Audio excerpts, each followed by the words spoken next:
بسم اللہ الرحمن الرحیم بسم اللہ الرحمن الرحیم نحمدہ ونصلی علی حبیبہ الکریم اما بعد فاعوذ باللہ من الشیطان الرجیم بسم اللہ الرحمن الرحیم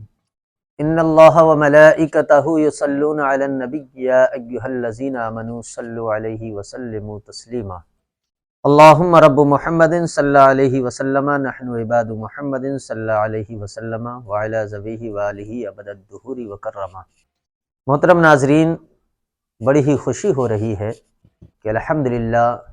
جس کام کا ہم نے آغاز کیا وہ کام کچھ حد تک ہم دیکھ رہے ہیں کہ جس چیز کی ہمیں احباب سے امید تھی اس امید پر احباب کھرے اترتے ہوئے نظر آ رہے ہیں۔ ہم نے کہا تھا کہ انشاءاللہ العزیز جس طرح کے جیسے سوال ہم تک پہنچے گے ہم انشاءاللہ ان کا جواب دینے میں حتی الامکان کوشش کریں گے۔ ایک سوال ہمارے بھائی نے یہ کیا کہ اکثر دیکھا جاتا ہے کہ ہمارے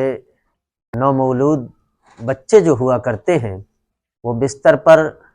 نجاست کر دیا کرتے ہیں، جیسے پیشاب ہے، ٹوائلٹ وغیرہ ہے۔ ایسی صورت میں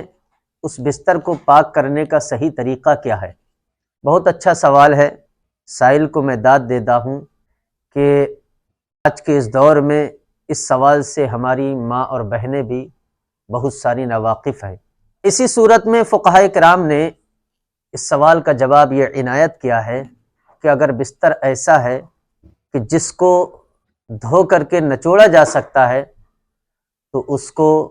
اسی وقت 3 مرتبہ دھو دیں اور نچوڑ دیں۔ پورا بستر دھونے کی ضرورت نہیں ہے، جتنے بستر پہ بچے نے پیشاب کیا ہے اتنے ہی بستر کو دھو کر کے نچوڑ سکتے ہیں۔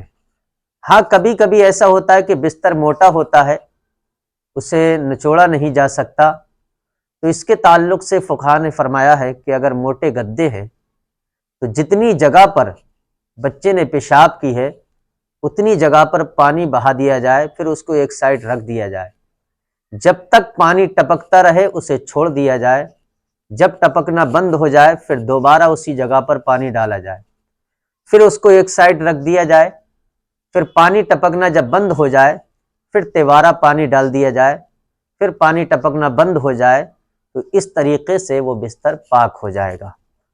اب رہا مسئلہ یہ کہ ٹھنڈ کے موسم میں بچہ اگر روزانہ پیشاب کرتا ہے تو ایسی صورت میں کیا بنتا ہے؟ تو اس کے تعلق سے ہم بتا دیں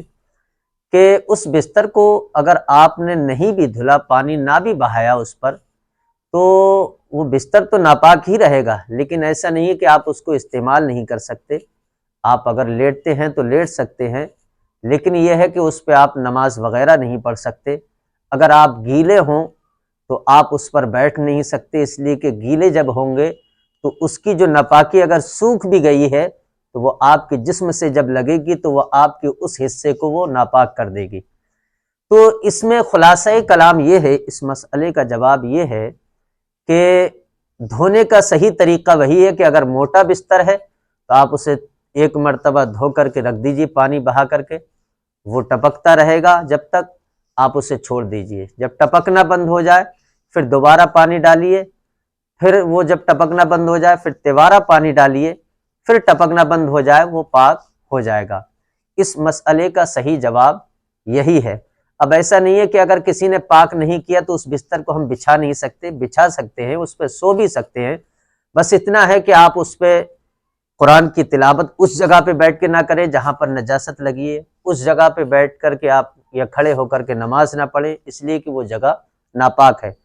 لیکن آپ اپنے اس کو استعمال میں لا سکتے ہیں، اس پہ آپ لیٹ بھی سکتے ہیں، بیٹھ بھی سکتے ہیں اگر وہ نجاست سوکھ گئی ہے، لیکن اس بات کا خیال رکھیں کہ آپ بھی گیلے نہ ہوں اور وہ نجاست بھی گیلی نہ ہو۔ واللہ اعلم بالصواب، وآخر دعوانا ان الحمد للہ رب العالمین۔